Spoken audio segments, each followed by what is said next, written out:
The end is near here at PGS1. Only 2 more games to go.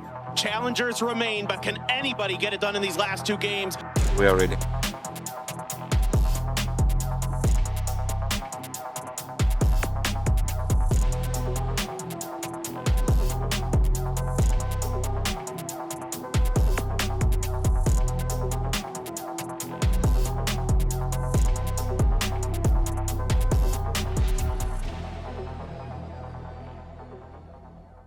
So in the lower bracket, I think we were more inconsistent than usually. I think overall we've had a tournament where we've had lots of up and downs. We've had lots of bad games, followed by good games, followed by bad games.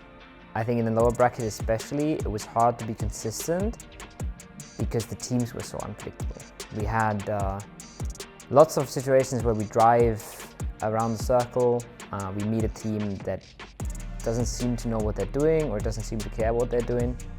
So they're in the blue, they're super late, they're 4-man sitting in a position that makes no sense to be in with 4, and then we struggle because of that. Because we try to read into the lobby, we try to play the other teams, and when you don't know what the other teams are doing, it's very hard to be consistent. I don't want to say it focus, but I just call it focus now. Was not that good, but after the talks we had and after the after the talk with the team we had, it was pretty good. Everyone knows what we have to do and everyone was popping off. So as I said, I think our biggest thing we have to fix was our mood.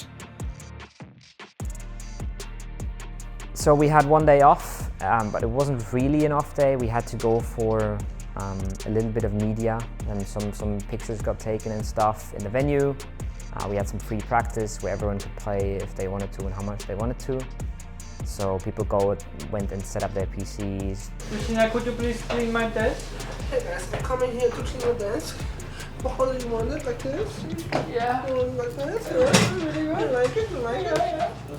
And then for preparation, that's usually the way that goes is if we have an off day, I'll be looking at the games during whatever time I have. And I try to condense that to very short bits of information. So I look at the teams that loot around us, I look at the teams that are interesting to us because they play a similar style. And I try to take notes for myself, and then I try to make them really short and concise and really actionable, I guess. If we have a Genji that likes to loot next to us on Miramar when their plane is favorable, I'll just go to the guys and say, in this zone you have to watch out for Genji. So that's the kind of prep I do, but that's just, I do that on the off day, and I'll talk to the guys about that right before the game, so it's fresh in their head. Preparation so close before like the grand finals. There's like more preparation out of the game than in the game. We were watching the games together, like upper bracket, group stage, the days we didn't play.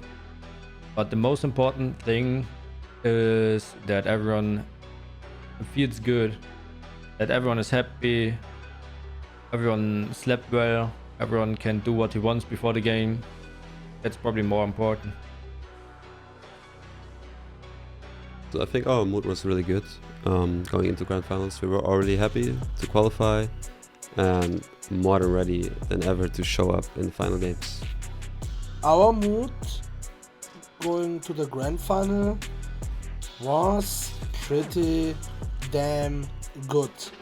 We were pretty happy that we qualified from the lower bracket, and then we just knew that we don't have anything to lose. So we just played our game.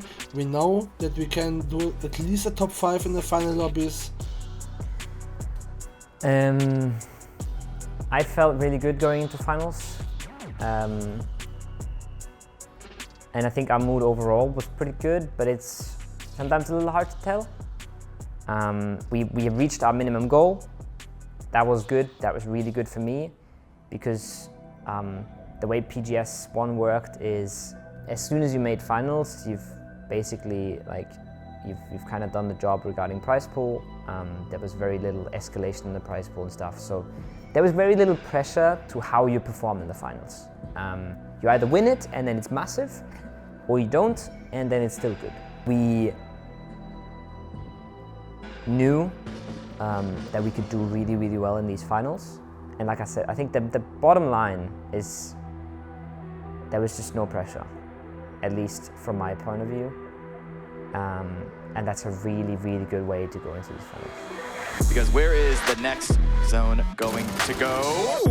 This goes down to Kilyakai. That was a really good spray. A lot of suppressive fire coming in from Tianba actually for Kilyakai, trying to stay put up on the top. Nate finds one, finds the second as well though, but Adam was first to the trigger. They're just waiting for the first knock. Rello's going to be feeding all the information. Yep. In the meantime, Chris finds the double. We know him to be the M249 player. Finds the double, gets the flushes onto Sonic's players as well, and they're in trouble trying to make their way off the hill. Yeah, Perfectix and Spyro still alive for Twisted Minds, but Howl here up on the high ground in the second story, and that is going to be Third Eye taken down by Acend. It's Chris at the ready, potentially with an angle to sort of follow up the Sonic's damage. It is Kickstart with the first knock, so that just shows that Cerberus are now, they had the strong position, now they are ducklings in this field. Oh, it's Chris, just got a big double. Spyro actually knocks his own teammate. That's going to give Brex an opportunity with the kill, or at least the knock on Toulouse. That means Twisted Minds only has one up. This fight seesaws back and forth. Brex takes a bunch of damage, trying to lob a grenade in. If That's it's good. on point, it's really good for Brex. And Acend on the high ground, picking up a bunch of kills, getting down from this position, especially with this shift, will not be easy. There is an angle for Brex, but they're just going to get pepper on the way down from Ghibli and maybe even Howl. It's Chris. He's going to deal with Lin Shu, so just Pow Pow alive as Lin Shu is easily flushed from that angle. To favor, it's not, they don't have a long area of control, but they have some good angles. Acend with the vehicle send. They got out, thought that they could just land on the lip, but they're going to go down. But listen, they had to get down somehow. Might as well make a show of it.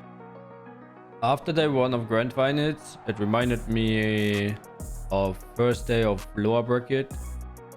We were 6th place, we had a couple of points, we had like really rough games, but we still managed to get our points. So I would say mixed feelings again. We were actually happy with our performance. We didn't play bad at all, but you always know at the end you could have much more points than you actually get. But overall it was a very good day. And so we had not the best first 2 games, but in game 3 we kind of had sort of the crucial moment where we took a fight early game, we 4-0'd Third Eye, we went in for another good rotation, Circle went far away from us, and we didn't chase the zone, we didn't try to go for another wraparound, play it safe, we just went for a fight. And we won that fight, and we knew that if we continue to play like this, we're going to easily be a top 5 team.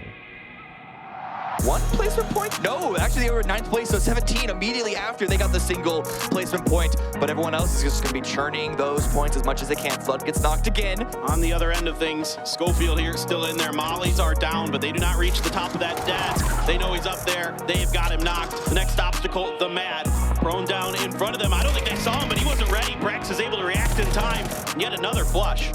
No one's like barricading that dip on the other side of the road yet, so there is space, but Control of that central position. They want to keep Danawa separated and isolated from each other, and that allows Kilyakai the opportunity to get even more damage onto them. They're capitalizing on it, just trying to find new angles, making sure that no one can stay safe or even feel safe at all, but Kilyakai is not giving up without a fight. He will not go quiet into the night.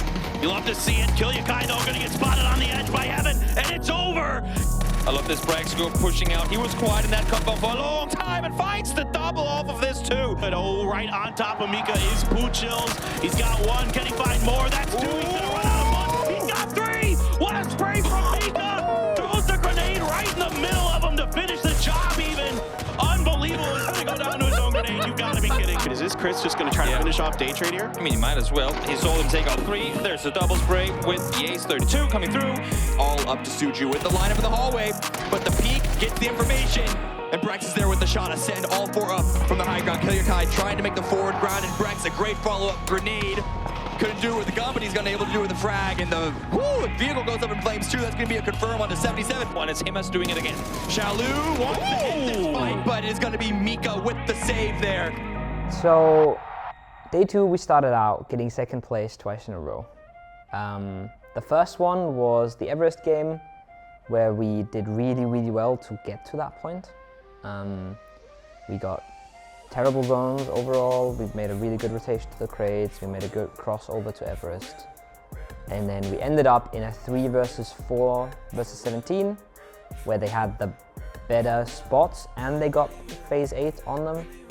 So we would have had to step up massively to win that game. Nobody was upset that we didn't. Game 2 that day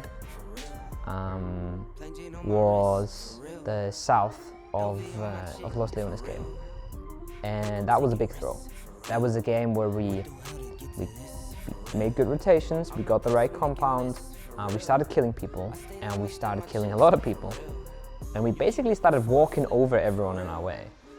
And then we got a little too greedy.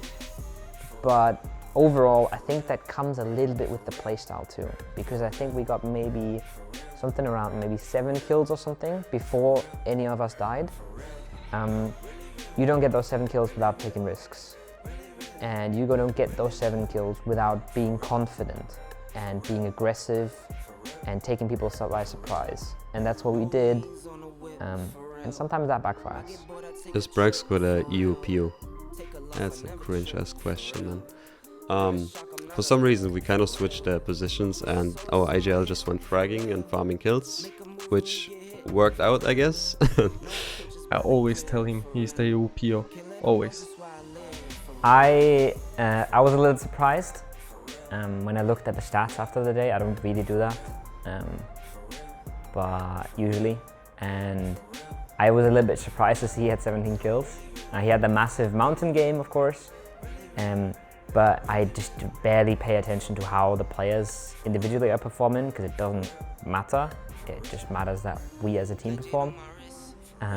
But obviously, with him being the IGL and being this good an IGL and then also putting up numbers like that is absolutely crazy. We went into day 3 knowing that with how the tournament is made, there is a ton of teams in this lobby that have absolutely nothing to play for. So we knew it's gonna get wild. We knew we can win this thing. And we also knew, unless you win, it doesn't really matter where you end up. Second place is not a lot better than third. Third is not a lot better than fourth. The prize pool is super flat. So we either win this or we don't. We're watching Acend now driving past Third Eye. Takes out all this, and there you go. Third Eye, they thought they were being the thorn in the heel, but that thorn was easily plucked. Opposite direction, because he's miles out of the open, and now they see that start shooting Loki, double headshot connected. I don't think Acend was expecting there to be a full team on this side of the circle, but look at the amount of damage coming through with the utility sent up by Acend. Hilliak able to find the first, but so much damage done to the remaining day trade players. One more name to be able to do it, and that's going to be Mika. Northern corner can get into this next circle. Yeah, it's Chris who's gonna set him down. But unfortunately, that cover is no longer usable. And a great grenade from It's Chris. Trade, though, they still have to find Summer up on the top. Oh, Gilliakai coming to life here, trying to find the knock, but he can't find it. There's one, there's two. So all he needs one more, but it's a grenade from Brax. There instantly, here, so bought as much time as he could, and that is going to be Acend in trouble. Brax go, though, somehow still alive. 7 HP to work with. Salute now wrapping around the corner. That's going to be denied, and that is going to be Acend down and out in the final match of PGS1. At the beginning, it felt actually dog shit and amazing. We couldn't impress our feelings. I couldn't say I was happy because we knew we could have won the tournament. But of course, second place is an amazing tournament for us and our first LAN together. So we all acted like we just lost the tournament, which was obvious after having 2 bad games in a row. But we soon realized that it's fine, and the outcome was still good enough. And yeah, we had pretty high expectations, but it's fine. It was just fine. So I'm not upset about not winning a game. If anything, I think it's more impressive. Fucking zweiter Platz in der Welt, Jungs. Ihr seid so cracked, das ist insane. Just the defensive team know how to get aggressive, and they. I feel it's still even unbelievable that we got second place. But you're always thinking about, okay, you could won that. But that is good because we know we have to fix some stuff for our late game, as I said, to close our games. And then I think there's no doubts that we can win tournaments. Just a little bit unlucky the way the tournament was designed. So the second place does not feel as rewarding as it should be, I feel like. But yeah, in the end, I'm still happy. I think after seeing how the boys reacted to getting second place and how upset we were that we didn't win, it's very obvious to me that we are super hungry and that our main goal is to win big this year.